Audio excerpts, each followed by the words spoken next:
Ladies and gentlemen, introducing these two warriors. So once again, the fighter standing in the red corner. He has a fight record of 2 wins with 3 losses. He represents Vasteras Fight Club. He is Robin Roos. And standing across the cage in the blue corner, this fighter has a record of 1 win with no losses and represents SBG Manchester. He is Jimmy Manders. Your referee in charge action, Mr. Paul Crossley. Hello gentlemen, welcome back to Cage Warriors Academy Northwest. Jamie the Haymaker, hey, here as always with ENM 16 Butland. On to our next bout, Ian. Yeah, we've got an amateur welterweight bout here. Robin Roos taking on Jimmy Manders.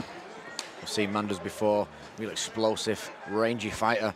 Not seen much of Robin Roos, but... Oh, that's a good solid start. Nice left hook, right hand, left hook, right hand. Landing clean from Manders. Good pressure straight away from Manders. Taking that centre. A lovely takedown there as well. Going to crawl his way to the top maybe.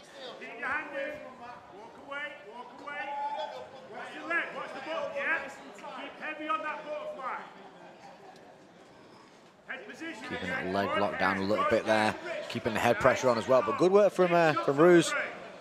Yeah, Roos doing well, looking for the underhook, but there. 5-fight veteran already. He's Roos, so he's not going to be any. Anyway, he's not been in this kind of fight, is there? Yeah, mixed record, 2 wins, 3 losses. Well, we see Manders applying that pressure with the shoulder, looking to go to mount.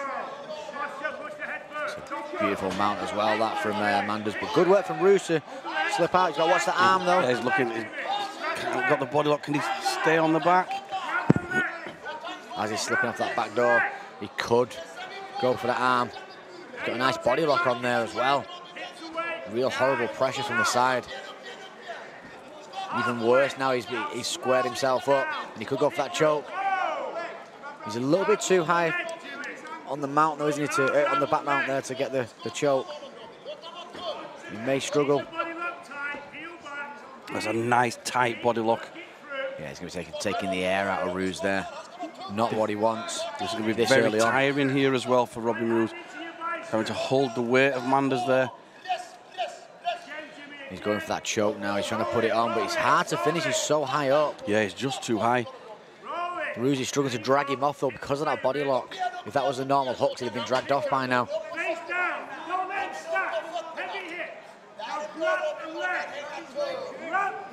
You can hear instructions there from SBG head coach Carl Tanswell. Yeah, he's looking for him to grab the leg and drag him down, which he's now done. He's got him back to where he wants to be now, and you may see him try and slip a little bit further down. Now he's stood back up. He's only got about half a minute left in this round. So hard to drag Manders off there though because of that body lock. It's really causing Roos a serious problem of trying to get him off his back.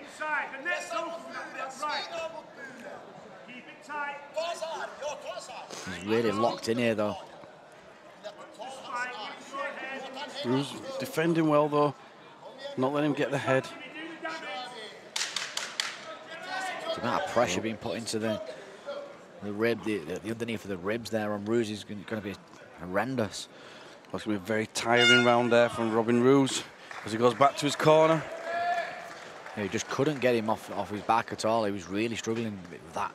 Beautiful body lock from Manders made it so hard for Roos to do anything there, didn't it, Ian? Yeah, it did. It was nice and tight. See getting the work there. Nicely works over to mount. Yeah, nice knee on belly there, straight to the mount. Good work. Typical sort of SBG sort of work there from the side control. So again, you see that high body lock there. Which, like you said, it just made it impossible for Roos to get him off, but he was too high up to get the finish. Yeah, that was it. He was way too high up on his back, and but he had that body lock locked in so well. There was no way that Robin Roos was going to get him off there. And there was no way Manders was going to give that position up. You know, he dragged that round out, didn't he, to get a nice first round in the bag, really. Well, here we go, second round. And, you know, we know that the rangy striking of Manders is something to watch out for, and you might see a different second round here. Yeah, well, it comes out very sharp. Roos needs to start quick. Nice 1-2 there from Manders, and again he steps in a little bit too much for me for such a rangy fighter. Should keep it at range. Much bigger of the two fighters is Manders, by some margin as well. Yeah, it certainly is. There's a nice knee inside there from Roos. Manders going to look to scrap this out again up against the cage and just cause problems for Roos. He's showing his back a little bit there though, but he's got the over up, which is protecting his own back a little bit. Good work there. Nice switch out from Manders with a 1-2. Yeah, pivots off, throws some nice sharp punches. Caught himself on the way in then. He's looking for that looping left, isn't he? He's working off that looping left. Yeah, it's difficult to see so far what Roos' game is. He's not really gone in for the striking. And now he's in top position, top half guard. Can he start to work some ground and pound here? He needs to start to pull himself into this fight. Yeah, he's keeping that overhook at the minute. He really needs to use the, as Carl's asking for, then he's to use that left underhook to try and shrimp out now, and then he can actually come out and he could take his back from here if he comes out at the right time. But he's sort of settled back onto his back a little bit there as Manders. He needs to be up on his side and really trying to pressure out with that underhook and using it. You know, it's so easy to want to grab that head, but you know the underhook is what you need from Ariam. Yeah, well this is it. Even you can hear Carl shouting, get that left underhook. He needs to turn in towards him, get the underhook and work to follow it. Yeah, and usually from that position as well, Roos will probably get the whizzer on, and that will make it a lot easier for Manders to then step himself out and either stand back up or look to take the back himself. He's just holding him in tight. You can hear the corner telling him what to do, but he's not doing. That's better work. But then he goes back to the holding. He's going to the holding the head, and like I say, he's so easy to get dragged into that, and you can see why, because it does feel a little bit comfortable sometimes. Yeah. But the clever thing to do there is to use that underhook and come out, especially from the half guard. He's now back into full guard, so it's a bit of a different game now for Manders. But he's not doing a great deal off his back at the minute. A very close guard, not looking to go for any kind of submissions, just looking to hold Roos. And Roos passed. Yeah, he's allowed that pass. I think he slipped up a little bit there. He's now blocking off the hips from Roos, but this is a much better round, isn't it, from Robin Roos? Yeah, it certainly is. I know I was asking what was his game, what is he wanting to do. We can see he's working fairly well from this top position. He needs to work, maybe just work the strikes a little bit more. That's better work. I mean, you can see the build of Robin Roos is very much like a Sean Shirt kind of build. You know, small, stocky, and strong, and that's what, you know, from that side control there, looked pretty strong as well. Well, that was a much better round there for Roos. Yeah, he was miles better, and this has levelled it up now for me. And we're going to see what's going to happen in this third round. But I think we need to see a little bit more from Manders.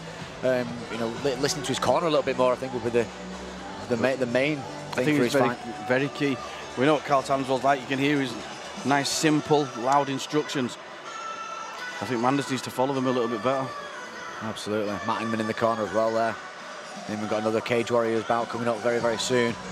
One to look out for. Always in entertaining fights. Win, lose or draw is Inman. You know, and he's one of the best, in my opinion, you know, submission experts in that division, in the welterweight division of the Cage Warriors. So always good to look out for. Well, back onto this one. Round 3, Ian. This could be, like I say, the deciding round now. Yeah, well, I think whoever can sort of assert themselves now, try and push the start of this round. I'd like to see Manders stay out a little bit on the outside and use that range a bit more, because he keeps staying. That's what he does. He throws a punch and then steps into it. He's not using his distance enough at the minute. Yeah, just jumping in with the punches a little bit too much, which is dangerous if he gets hit on the counter. And he's backing himself up here and up against the fence and just throwing away. Much better work there. But if he's up against the fence, he's not going to be able to use his range here. This is where the problem is. You see Roos stalking him down. Again, Manders against the fence. As we've seen in the first 2 rounds, going to look for the takedown by the fence. Manders using that underhook, both underhooks now, using them well. He can actually, if he can peel him off here if he wanted to. and take a little bit more control. There we go. Defending well. He's trying to go for like a front choke, it looked like then, but he's give it up. And probably the best option as well, because you're not going to get it from there, especially up against the cage. Very tough position. But let's see what Roos can do now. Turns it out and actually... That was nice work there from Roos. Reverses it a little bit and makes it... So he's on top now. And this is what we've seen a lot in, this, in the second round. Manders really struggled to get up once he was on his back. And didn't do enough to make Robin Roos in any danger at any time. No, Manders does well, though, to get back to his feet.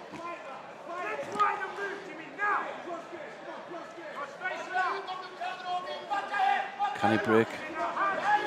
Yeah, you know, this is where we can Roos see... needs to keep pushing forward now. Keep Manders under pressure. Goes, grabs that leg again and looks for that takedown, but this is where Robin Roos seems to flourish a little bit when it gets to this position. And he's reversed it once again, just like he did on the last takedown, making it really awkward for Manders.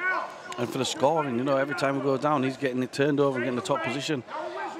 That could tell when if we get to the final bell.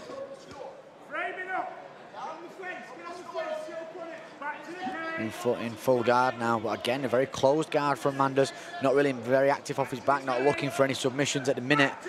Although he did try to isolate an arm a little bit there. And he might just, if he's going to listen to the corner, I think Carl will probably just have him stand up, try and use that cage to get back up. Yeah, at the moment, Roos just chopping away.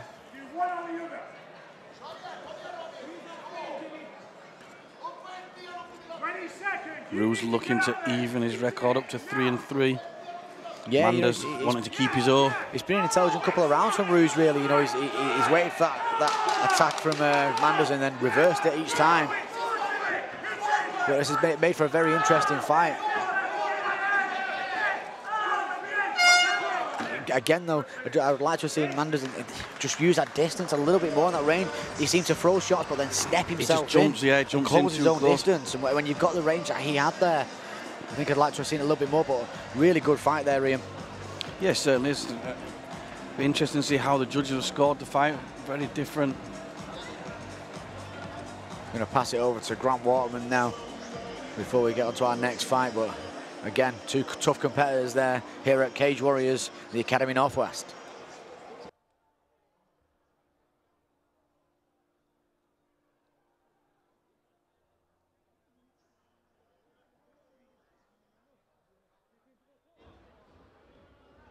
Ladies and gentlemen, after 3 fantastic rounds of mixed martial arts action, we go to the judges' scorecards.